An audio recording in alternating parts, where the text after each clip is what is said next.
Hi, pleasure meeting you, seeing you all today again. So I will start this and explain a little bit why I'm a part of this discussion. So I'm a media consultant. I'm not a professional HR. However, I'm very much interested in the HR in media in particular because I spent actually tomorrow it will be 10 years in media as a journalist, editor, and media manager. And I've seen a lot of HR crises and conflicts, the ones I was a part of and the ones I had to, manage. And that gave me a lot of insights, but today's is not about it. Today's about the experience that I had working with Hromadske, a big revolution-driven Ukrainian digital media that half of the population of Ukraine at least had very high hopes for 7 years ago, and were watching closely for a while. Genomics Media Consultancy, the consulting company I'm working for, started working with Hromadske exactly a year ago. I think these days, somewhat we started working on the massive organizational transformation that Hromadske had, an urgent demand for. And yeah, I would ask Yurii now to share the presentation. I think that's about time we start. We have a very basic one, but just to have something to look at while we are speaking. So we started it in March, and we saw this big. Hromadske is one of the biggest Ukrainian independent digital media, with the team back then up to 90 people, or even 100 people. And what we saw when we came to Hromadske team was actually pretty depressing. So they just had a rapid leadership change. Basically the whole top management just left the company, and the new people from inside the company took up the roles. The turnover was kind of over 100%. Maybe that's a little bit of exaggeration, but not much, believe me. So basically, they had a whole team, leave, and new people come in 1 year. People were leaving literally every day when we came to the team, and we didn't have anyone assigned to HR in particular in our project team. So I just took the role because somebody had to, because people, we would have requests from the managers every day saying like, this person is going to leave, can we do something about it? And so we were doing something about it. Every staff meeting was pretty much a scandal. People had a lot of questions, unresolved conflicts, and that was massive.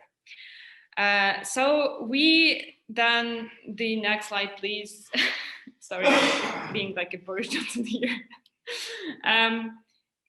So we did the first survey, and it proved how great the situation was.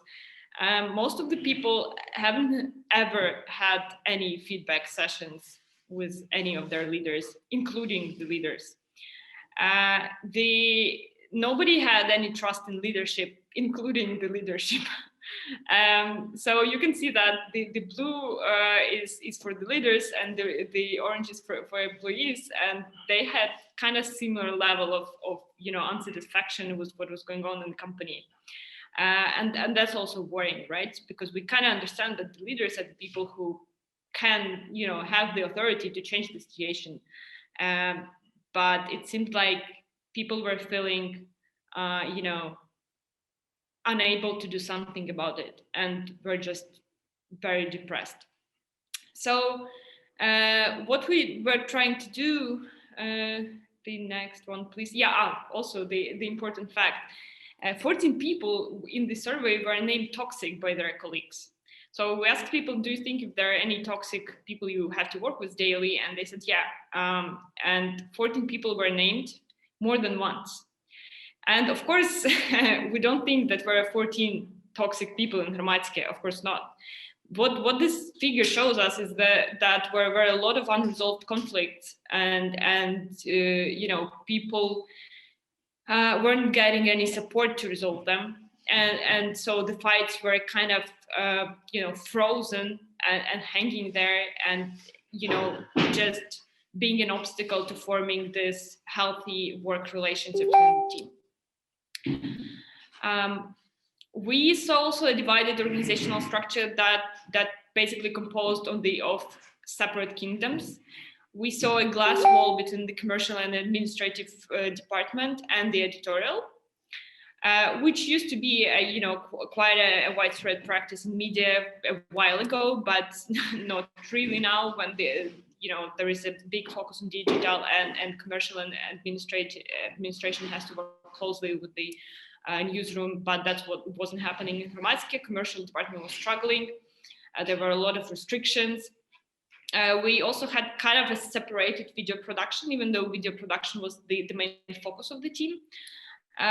We also had, so the newsroom basically consisted of like 9 or 10 projects that were headed by separate editors or independent managers.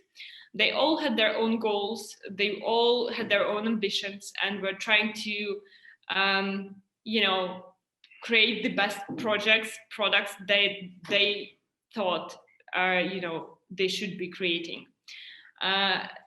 Even though there was a strategy as such, but I don't think everyone was working for the same goal.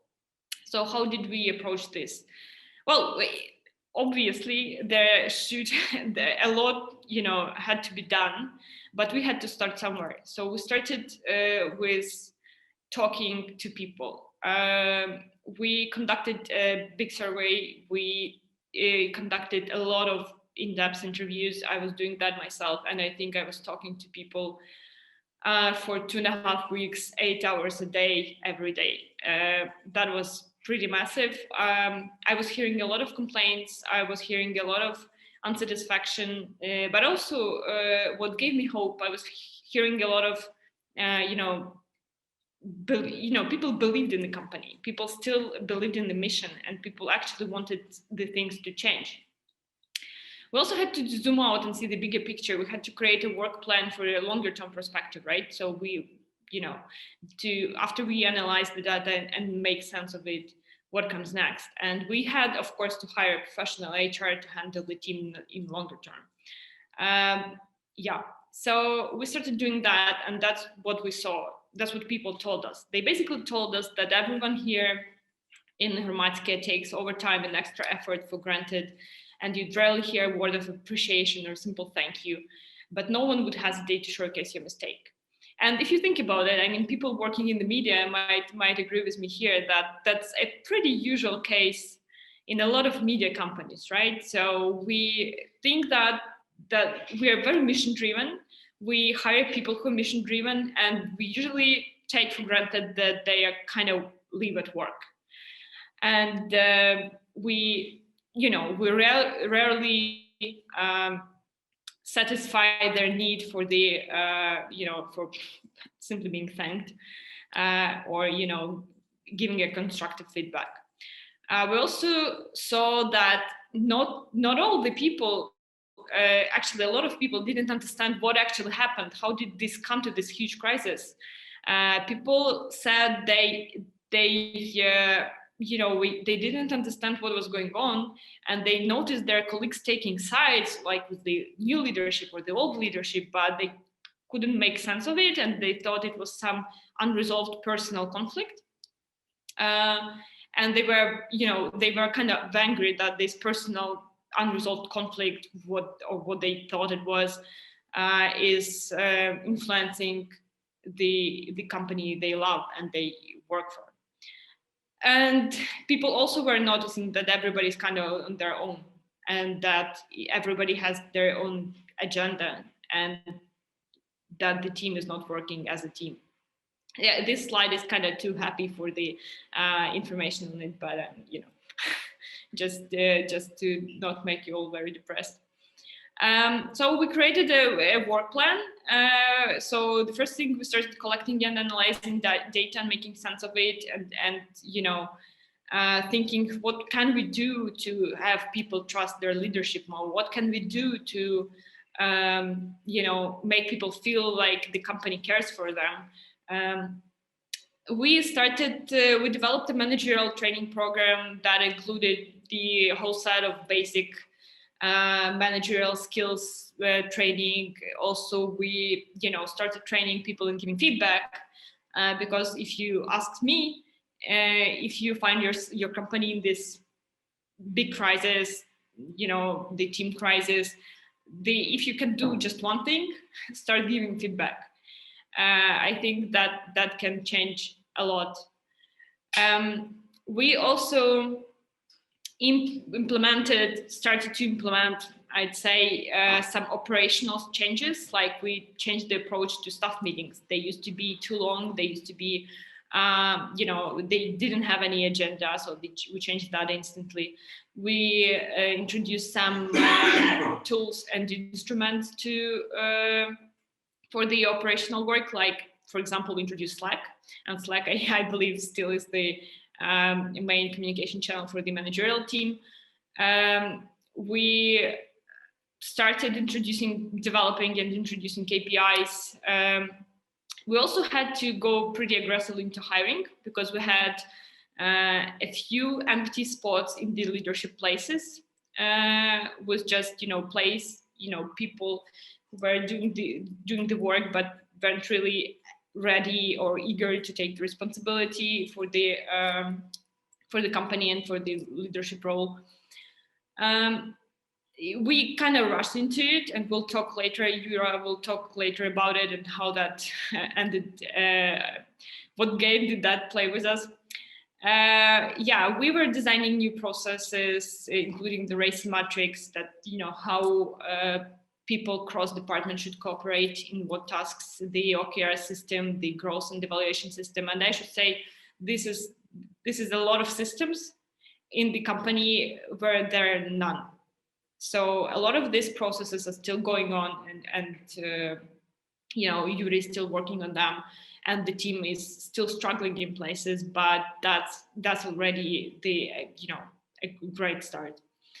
And we also had to develop the continuous learning program and see, indicate the gaps in training, and started filling up these gaps with the necessary training and information.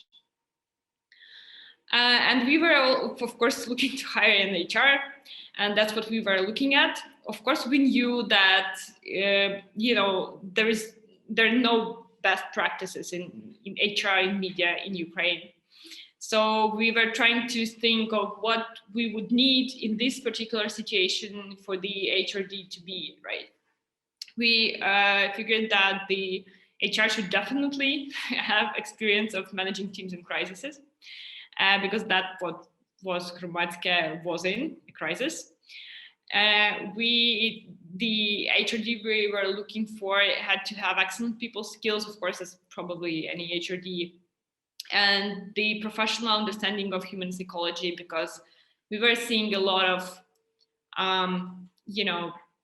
problems, the unattended problems and conflicts on very personal levels in the team.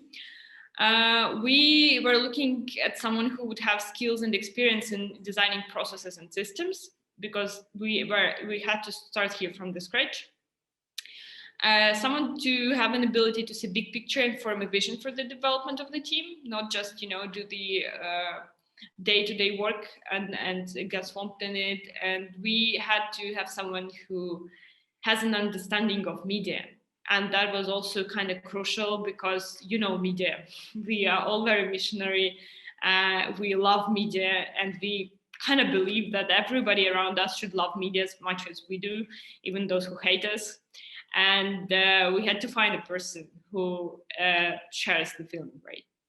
And, there we did. We found that person. And, I'm giving the floor to Yurii Kosholap, the HR director of Hromadske, the person who is still dealing with, with all this, what happened before, what's happening now, because the, HR is a very dynamic work stream, I should say.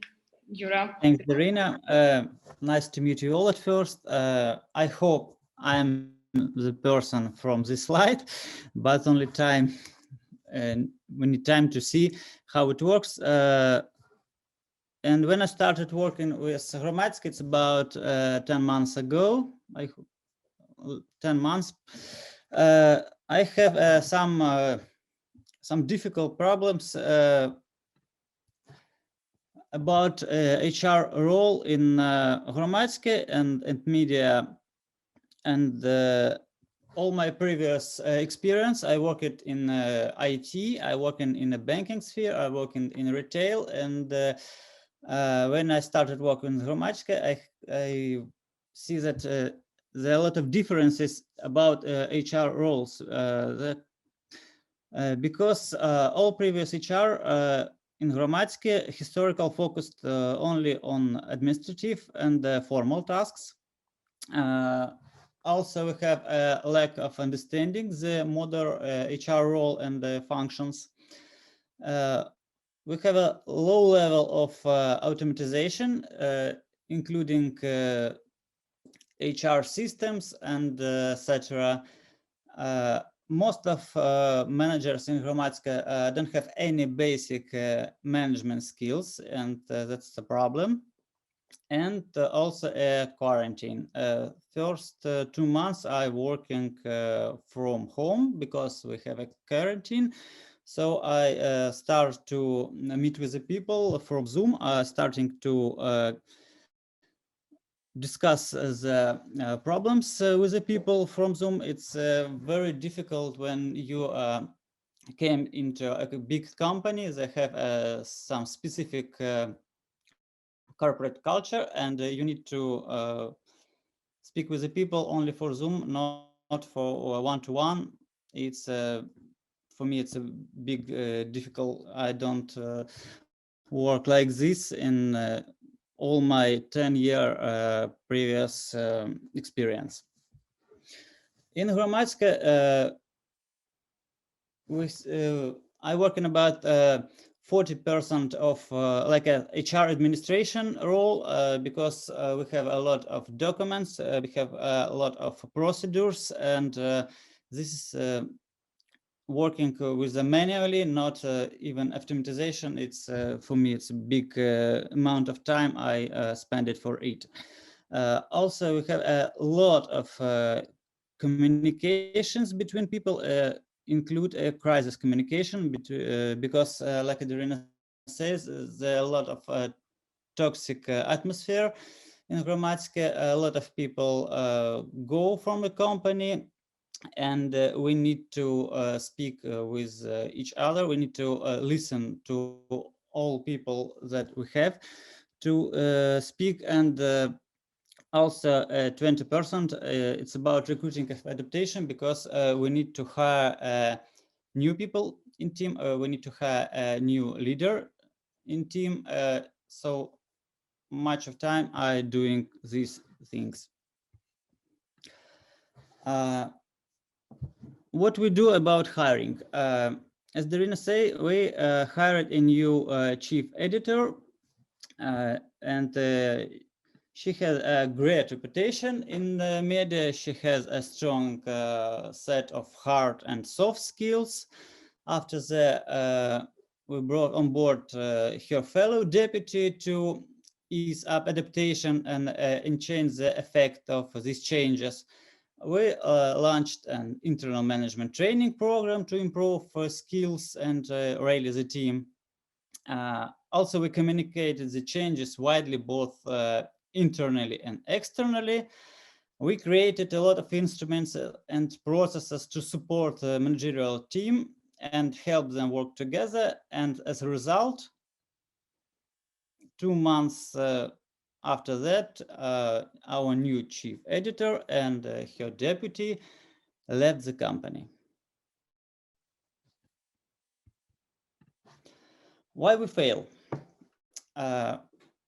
We have too many changes in the team in a short period of time. This increased the stress level and provoked more conflicts in communications between managers. Also, our new chief editor and her deputy did not understanding the specific of organization culture in Hromadske. Soft and democratic management style, it's chosen our new chief editor, did not fit the current transformation situation. We need to be more stronger at this time. Also, new and old managers failed to stay united due to different management methods and operational vision of ongoing changes.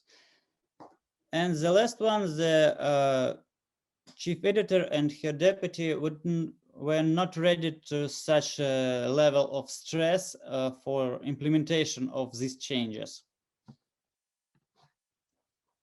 So we have a problem, and we need to fix it. How we do it? We choose a new chief editor with a strong leadership skills from inside the team. After that, we openly and honestly discussed in the team the reasons for the departure of previous management.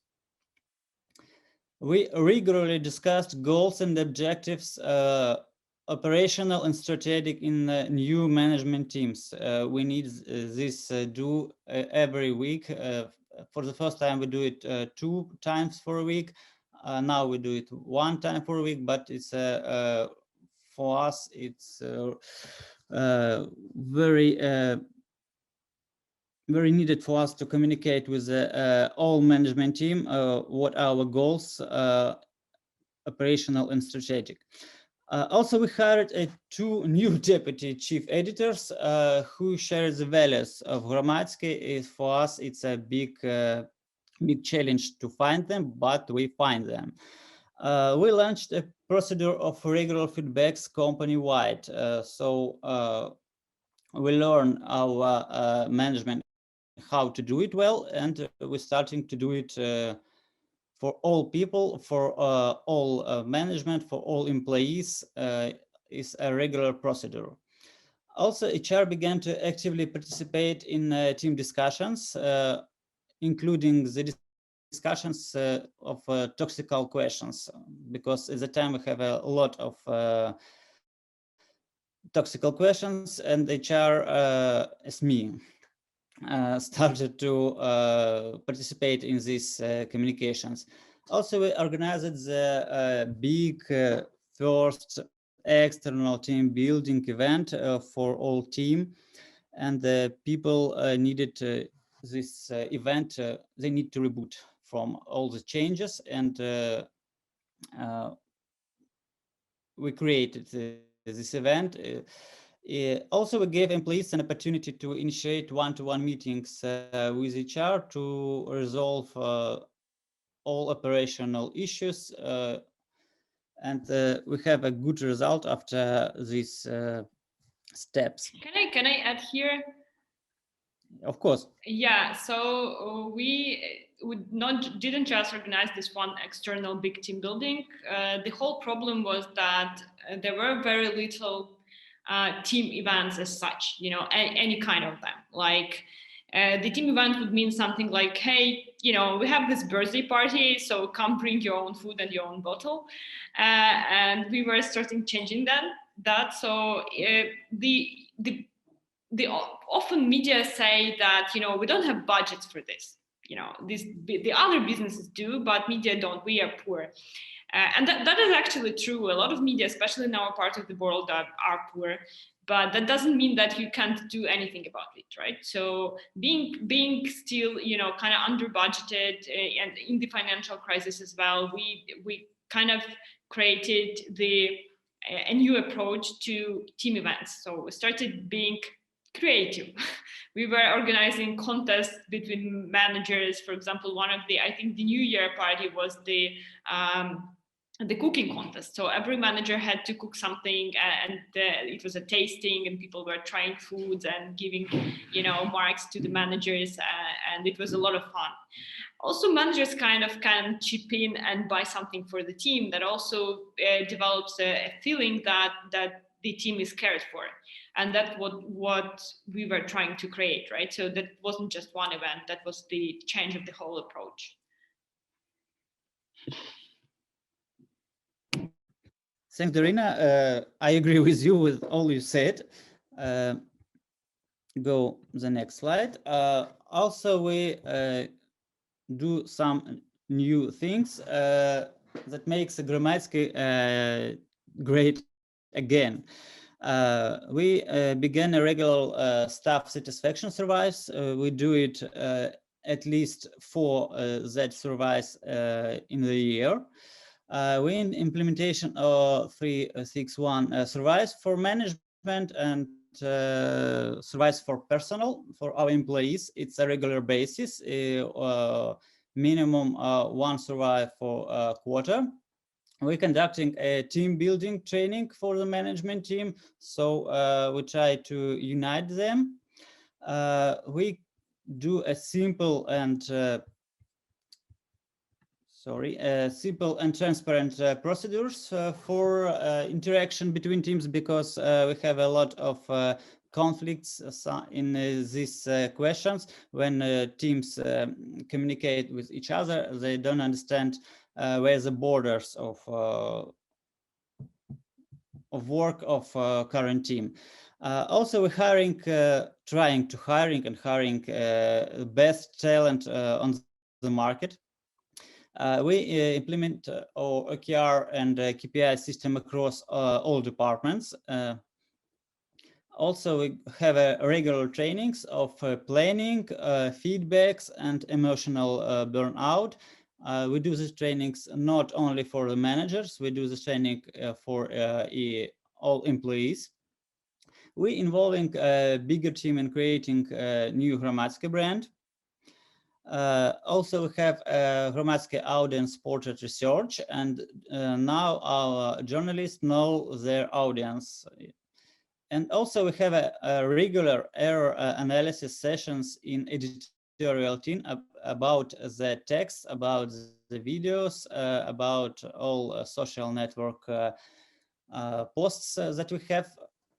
And all these steps make Hromadske team great. What we have from 9 months of changes. This is a survey that I'm doing at September and partly in December, and we see that more than 75% of employees at least have one feedback once a month. This is a big change for the organization, because some kind of people don't have feedbacks more than 2 or 3 years, and now it's a regular basis. Also, the satisfaction level of these feedbacks, it's almost 75% that these feedbacks have positive results. After feedbacks, people have an action plan, people have opportunity to speak with their problems with the manager. They have opportunity to attack attention and communicate with the leader. It's for us, it's a big result. Depends on the previous years.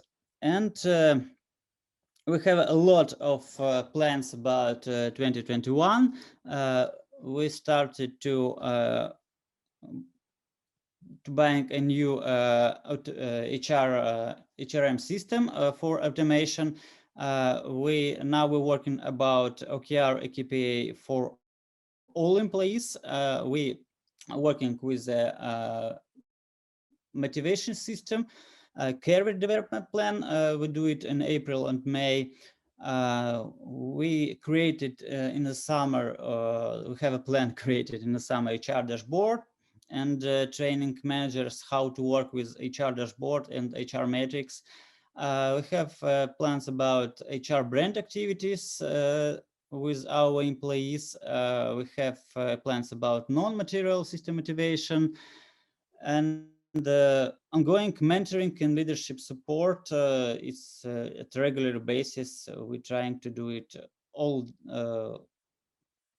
time, day per day.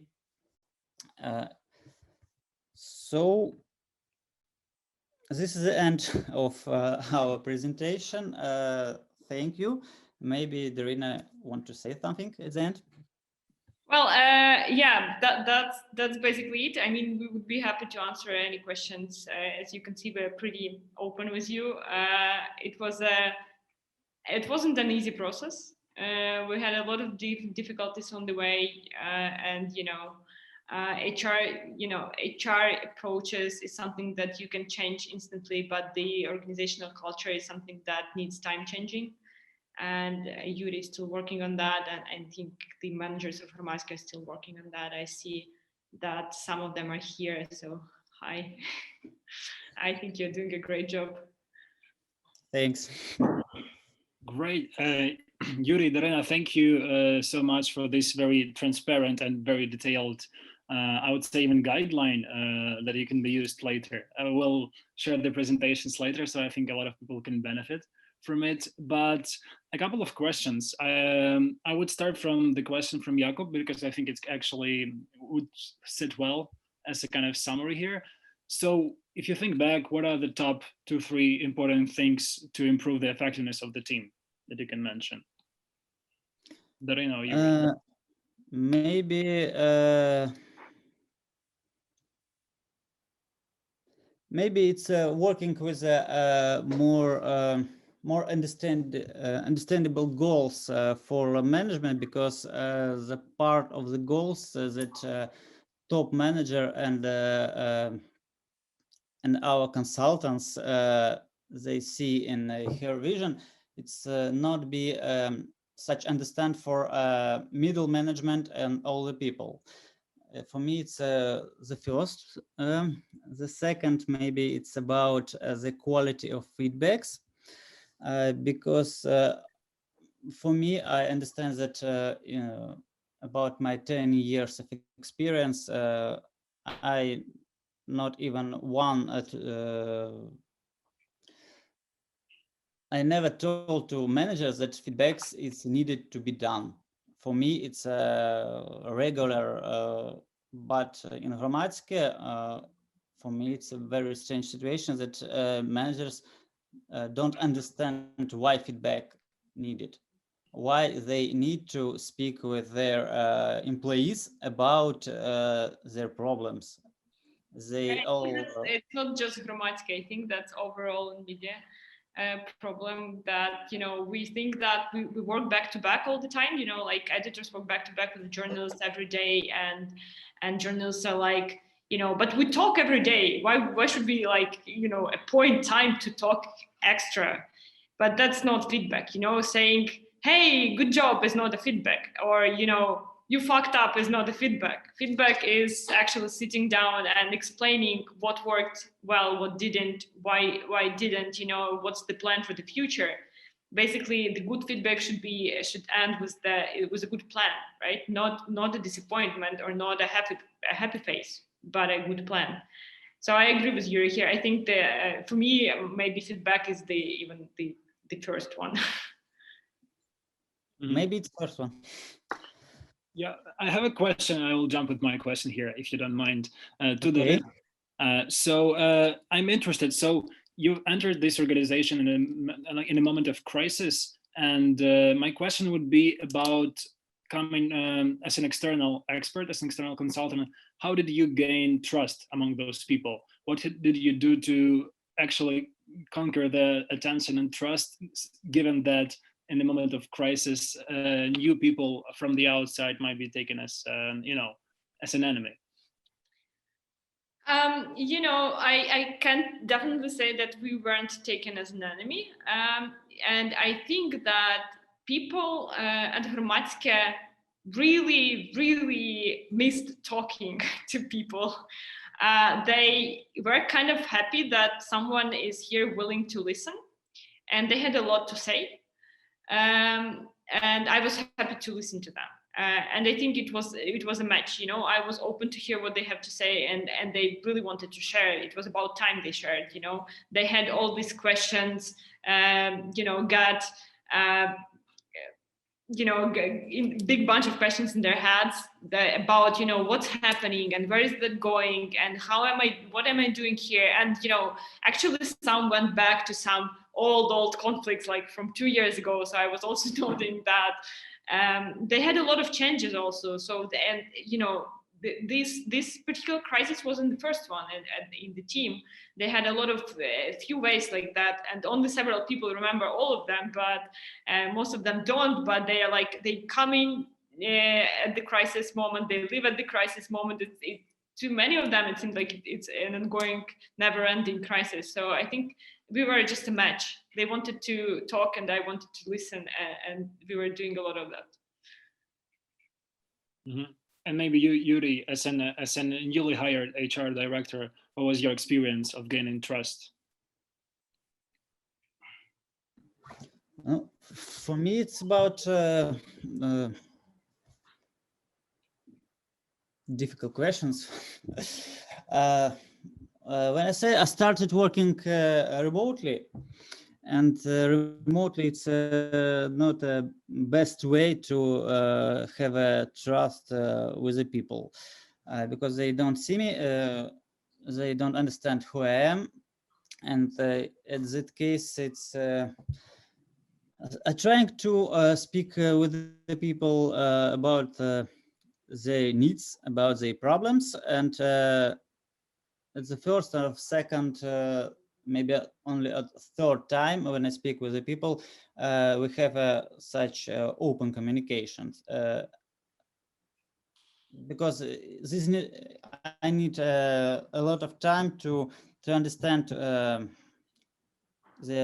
how it works in Hromadske, how people to communicate with each other, and this style of communication for me, it's very specific.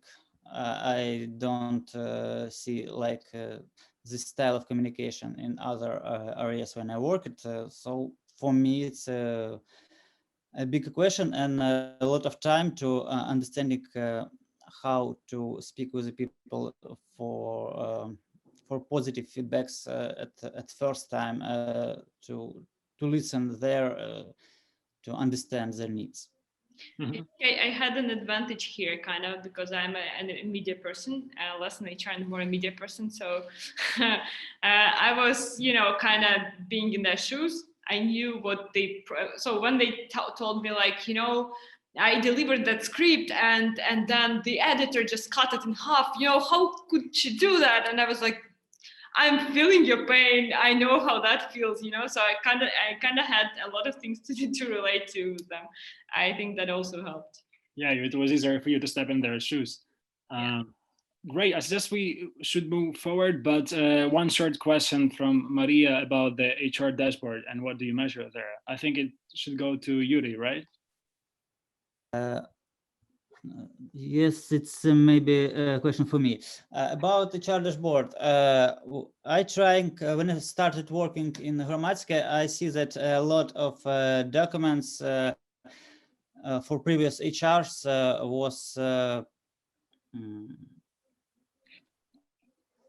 was forbidden and lost. We don't have a lot of data about our employees. We don't have a lot of employees information about their salaries changes, about the changes in how they work, what results they have through the couple of years. And we need to create some database about whole information, all historical employees data in Hromadske, and I started to do this. And when I have all the information, I create some HR dashboard that helps me as HR and also our manager to understanding what the people came to Hromadske, what is his salary at the start, what he or she doing at the first steps, what is the adaptation program, how they performed from the whole year. Do the people, do this person or this department need to changes about the salary percent, what is the KPI they have. So the collecting of all data about employees and have a lot of analysis about how many years people work in Hromadske, what is the gender status in Hromadske, how many women, how many men, do they have children, what is the age. So it's a lot of data that we need to collect and create one database for our managers and for HR, for our donors, for our audience.